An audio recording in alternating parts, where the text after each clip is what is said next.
My name is Ken, and I'm one of the owners of the farm. Then I have two brothers in with me on this. My oldest brother, he takes care of most of all field work. And my younger brother does all the delivering of the milk. And I take care of the cows and the processing of the milk. And the farm was started in 1885.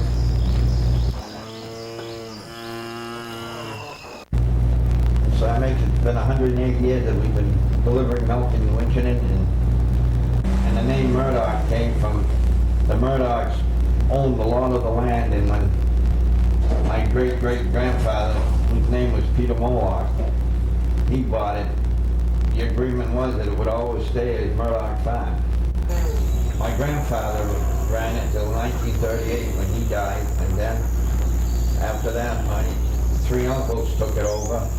And two of them went out of it, and one uncle was left to do it alone, and then in 1947 it got too much for him to do it. And so my father and three brothers came up and ran the farm, and he ran the dairy part of it. And then he sold it out in '59 to my father and three brothers and my mother. Then the three, myself and my two brothers have carried it on since 1981.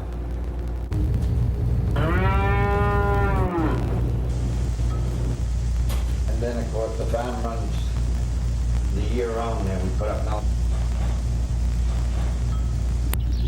Springtime is usually the busiest there during the planting season. And then right after that comes hay, and then our second crop comes along, second or third crop, it depends on the weather a lot, and then we go to harvesting the corn. On this corn here, we have trouble with armyworms. They eat all the leaves off of it there, and a year ago they cleaned this whole field off, right down to nothing. We got absolutely nothing off of it because of the armyworm. This year here, they didn't bother until just recently, and they'll only pick on the younger corn. And then during the winter, we just usually spread the manure and take care of the cattle, and we cut wood and clear brush along the walls, and there's always something to do. We've got about 400 acres that we use there for the feeding and the pasturing of the cattle. And we try to plant quite a bit of alfalfa, which is a lot of protein in it, and it makes a lot of milk.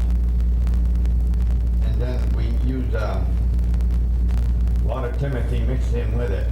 This green stuff here it's alfalfa. There's some clover mixed in it, and it makes awful good feed. And on a normal year, you'll get 3 good crops on it. And on the hay, we try to get at least 2 crops. Sometimes if the weather's right and everything, we have gotten three crops. There's a couple of fields this year we were lucky on and did get 3 crops where we had the alfalfa that came back fast.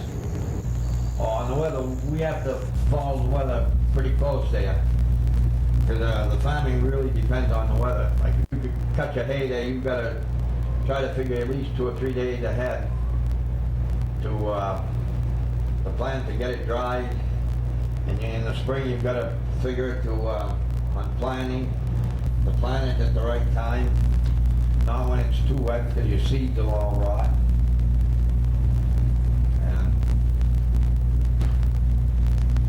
So you study the clouds there, and you can tell quite a bit about it. On the cattle, a lot of time, in the fall when you're going to have a real tough winter, the hair is real long and coarse on them. And if it's a mild winter, the hair is very short. Well, I believe it should be a fairly mild winter because the cow's hair are not really long, and the calves that are being born are not long yet. And that's usually a pretty good sign there.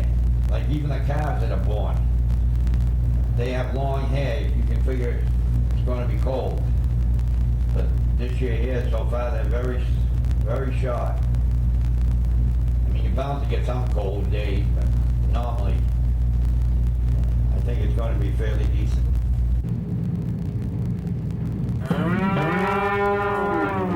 In 1960, we started up a dairy bar. And we make all our homemade ice cream right here in the dairy bar. Hi, welcome to Murdock Farm. Can I help you? A small chocolate chip? Sure. Would you like a plain cone or sugar with that? Okay, just a minute.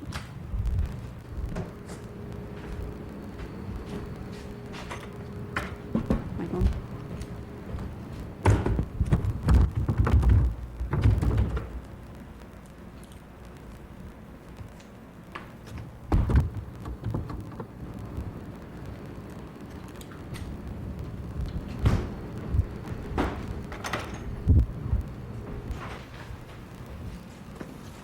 There you go. Have a nice night. And on the ice cream mixer, I mix it over at the dairy. And we mix the cream and the milk and the sugar and stabilizer, egg, and corn syrup all in together, and we mix it all up. It's got to be pasteurized, and then we have to homogenize it, and then it has to set 2 days before you can make it into ice cream. And then I have a 10-gallon maker and a 5-gallon maker, which on the 10, it comes out at about 28 degrees. It looks like the soft ice cream. And then we put it into this hardening room to freeze it, and it's 20 below zero in there. And it has to set overnight. And then we you can put it out there to temper it off. It's got to be out at least 5 or 6 hours before you can scoop it. The cows have to milk twice a day. We usually start milking them between 5:30 and 6 in the morning, and then about 5 in the afternoon, 4:30 to 5 in the afternoon. We use 6 machines to milk. When you walk, we have to have the cows let their milk let down. You have to wash the udder first, and then you test it. You take a few strips out each one to make sure that the milk is clear and is good. And then you put the machine on, and it takes about, probably on average of 5 minutes to milk each cow. And their average production right now is somewhere around 50 pounds a day per cow, and we get about a little over 400 gallons a day. And then the milk goes into a bulk tank where it's cooled down from 101 degrees down to about 34, and it stays overnight there. And then we pasteurize it the next morning. And the pasteurizing goes, you got to heat it up to 145 degrees for 30 minutes. Then you bottle it into whatever containers you want to put it in, which we use mostly all plastic now. And right now we're putting out somewhere around 1,600 pots of milk a day.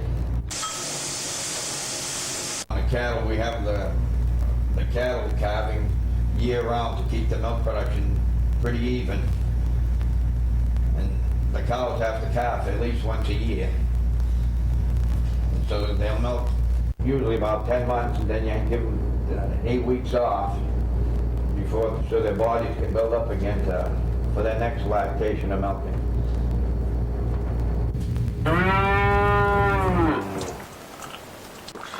The more I look at it, the feet are pretty good size on that thing. It's going to be a big calf. I may have to help her.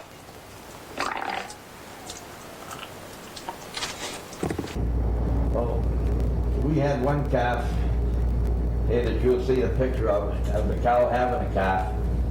That was the first calf one, and she was having a little trouble, so we had to help her on that. And the calf was too big for her first one.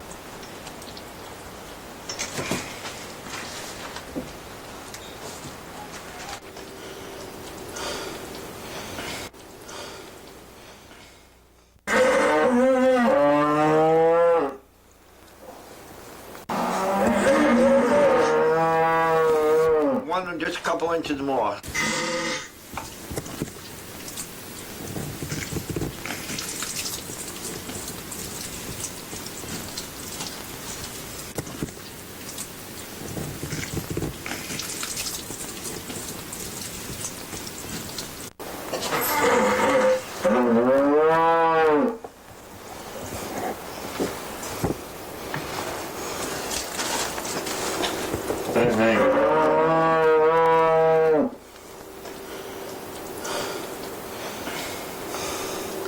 That's a big calf for a first calf.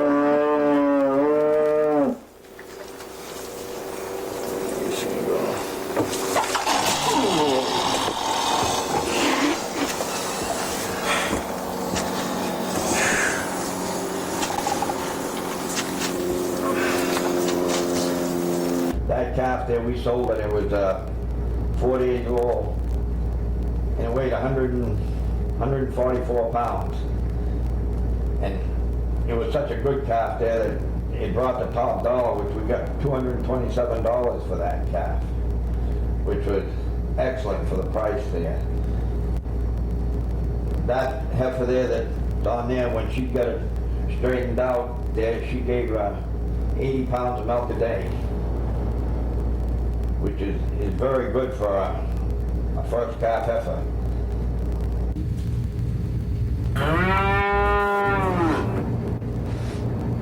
I figure that our milk is a little bit better than the other. It's farm fresh, and we don't take anything else. It's straight milk, straight from the cows. We don't add vitamin D or anything to it like the big dairies do. The big dairies take everything out, and now they've even got some of them are adding preservatives to it.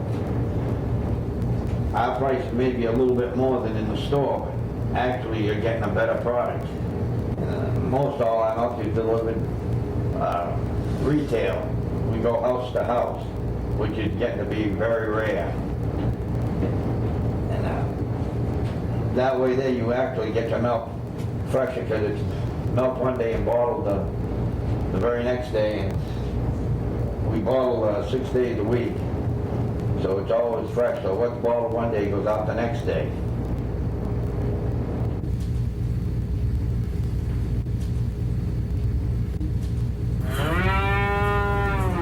No, it's not easy to be a farmer, and it's getting worse all the time. There's only 2 dairy farms left in Winchendon. And I remember when there was 14 or 15 dairy farms here. They were small, but they were all selling milk. There was 3 right here on Elmwood Road at one time. Here, when the price of the land was good, we were offered $7 million for it, which we refused. But sometimes now you think we're crazy that we didn't accept it. But now you wouldn't get anywhere near that. But I hope to keep active as long as possible. My father, he never wanted to give up, and so he kept going, and he died right in the barn working. He was sweeping the feed into the manger for the cattle at night after supper, and he swept down one side, and he crossed over to turn on the next light switch, and we found him sitting on a bale of hay there. He passed away, and he's still setting up perfect. You never known that he was dead. He was 81 years old, and he worked every day practically. He had very few days off. I myself have been milking cows for 56 years. I started milking cows by hand. When I was 6 years old, I was helping my father milk some of the cows. I'd like to own the farm till I die, but I don't know, there's none of the children or my brothers or myself, they want to bother with it after this. I just hate to see it go, because there's not too many starting up with farms now, so that means we'll go for a housing development. It's been a lot of years of hard work that we put into it to see it go like that.